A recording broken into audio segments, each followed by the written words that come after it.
croisés finiront par être chassés de leur forteresse et par retourner en Europe. Ils laisseront pour seul héritage durable quelques châteaux abandonnés. Mais ils ont été transformés par leur contact avec la culture islamique, qui aura à leur retour de croisade un impact profond sur la vie européenne. Ils ont été émerveillés par la culture qu'ils ont découverte là-bas. La qualité des marchandises, des produits était bien meilleure que tout ce qu'ils pouvaient trouver dans leur pays.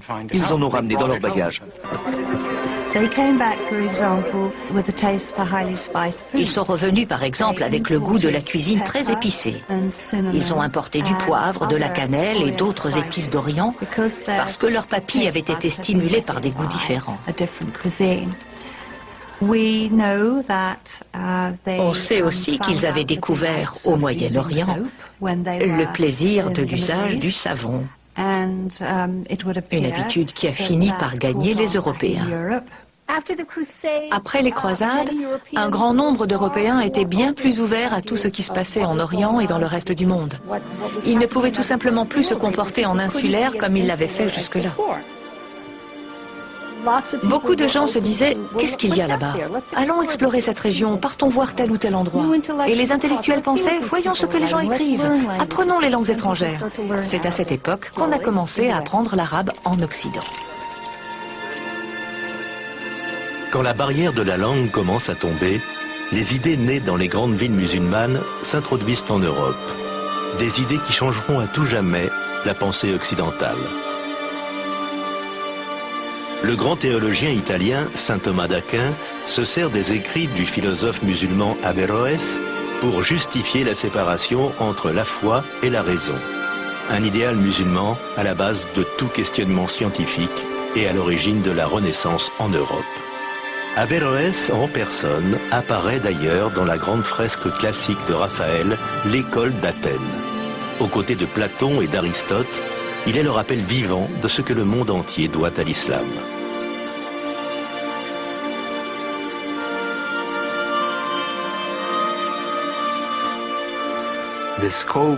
La civilisation islamique a acquis une envergure jamais atteinte par aucune autre civilisation connue dans le monde. Personne n'avait réussi cela.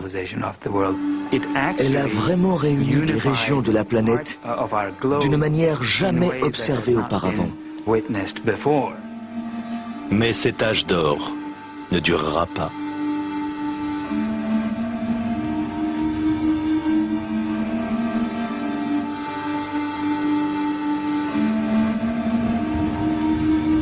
Après avoir surmonté les croisades et transmis leurs précieuses connaissances aux Européens, les grandes cités de l'Empire islamique sont réduites en poussière par une force plus terrible que toutes les armées européennes réunies.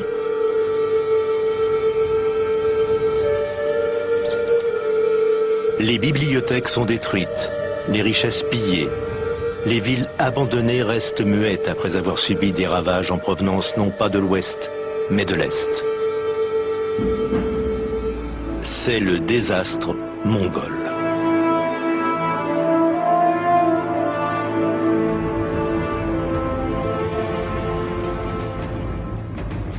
Les Mongols en question sont des nomades turco-mongols venus des steppes d'Asie centrale.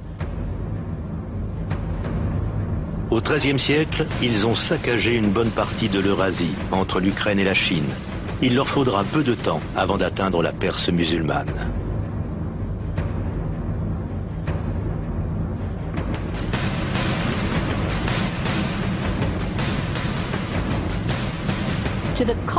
Pour les citadins musulmans cultivés, ces gens étaient une bande de sauvages. Quand on entrait dans l'armée mongole, on y entrait avec 3 chevaux et on vivait de ces 3 chevaux. On commençait par boire leur sang, puis quand on avait fait assez de chemin, on les tuait et on mangeait leur viande. C'est comme ça que ces guerriers avançaient si loin et survivaient si longtemps. La terreur est la principale tactique des Mongols. Un chef local iranien décide bêtement d'assassiner les émissaires envoyés par les Mongols. En faisant ça, il provoque la colère des Mongols qui décident de se servir de cet événement pour montrer ce qu'ils sont capables de faire par vengeance. C'est ce qui les amène à décimer des villes entières pour montrer l'exemple. Dans les endroits où ils entassent les corps de leurs victimes, ils montent des tours vertigineuses de crânes. Ils s'en servent d'exemple et immédiatement toutes les villes alentours capitulent.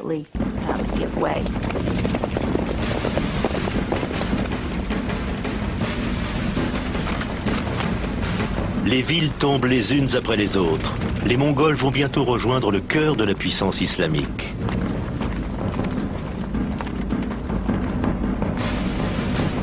Le 10 février 1258, ils prennent Bagdad.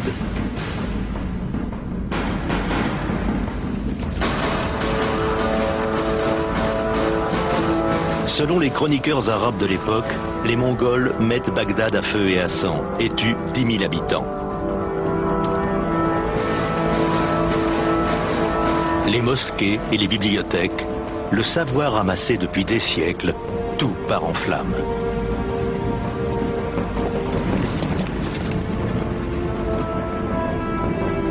En moins de 50 ans, les Mongols s'emparent du cœur de l'Empire.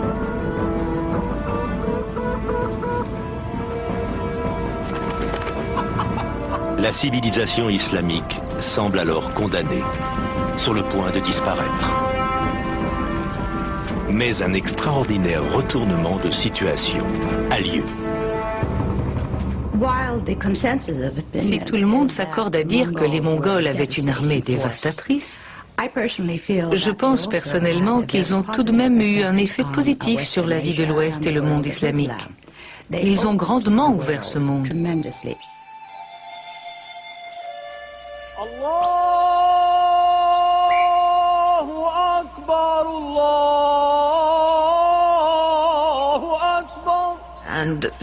D'un point de vue historique, pour nous, la chose la plus importante concernant les Mongols est qu'ils sont devenus musulmans.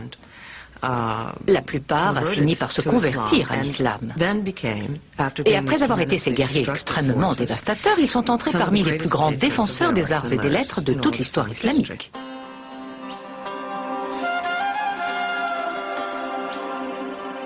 La conversion et ses effets profonds sont extraordinaires. En une décennie, les Mongols sont passés de la construction de tours de crânes humains à la construction de mosquées à la gloire d'Allah.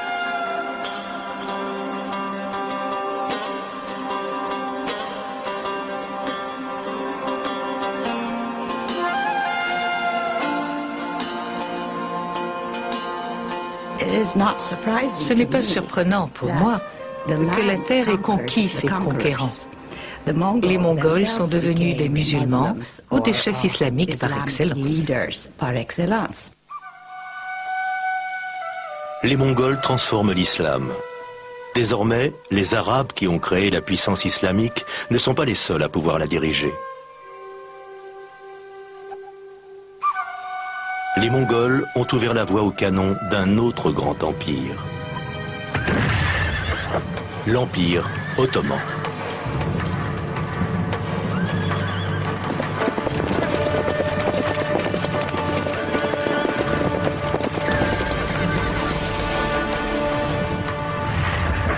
L'expansion de l'islam va prendre un nouveau cap. Elle va avancer en direction à la fois de l'ouest et de l'est, au rythme des tambours turcs.